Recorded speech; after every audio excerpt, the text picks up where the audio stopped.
gotta get out of here. Coming out of the first half of this season, seeing the prison fall, not really knowing who's where and whether some of these characters even survived or not. That's really exciting.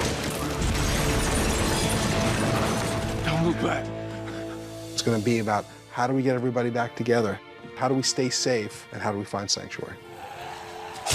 Our characters who thought they had found a safe haven once again realized that perhaps there is no such thing in the zombie apocalypse. Hey, you!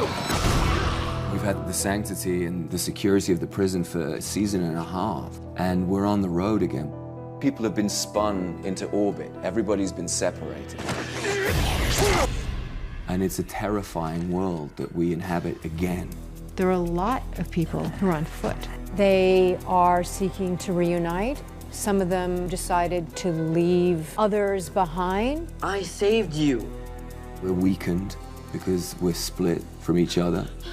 And that's such a theme of the show over and over and over again, is whenever you create a home, it will not last long. It will always change, and you will always suffer more loss, and what will you do?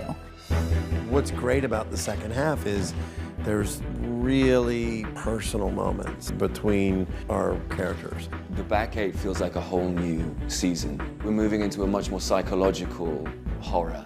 Fans can look forward to seeing the emotional ends to these stories. We'll see these characters change a great deal from where they started.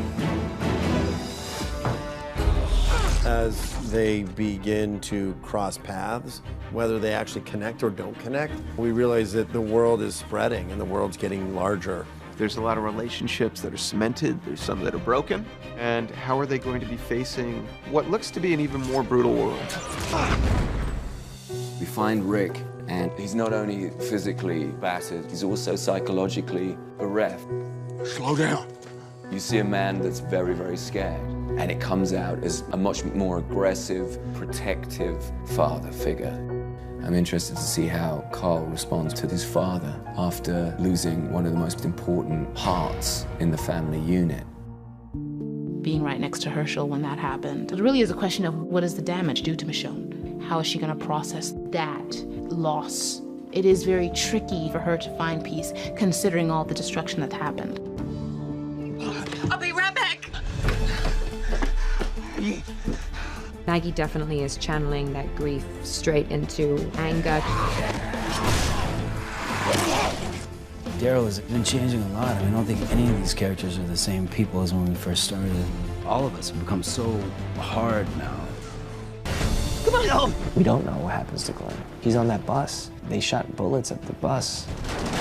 This is true survival. This is truly, how do you persevere on your own? Are you able to, or do you need the person next to you? There's a lot of questions. We're about to go into uncharted waters. It's going to be a really intense group of episodes coming back. I think it's going to be exciting to see what they do after they've lost everything. It's moving the show into a much deeper and darker and more grown-up territory.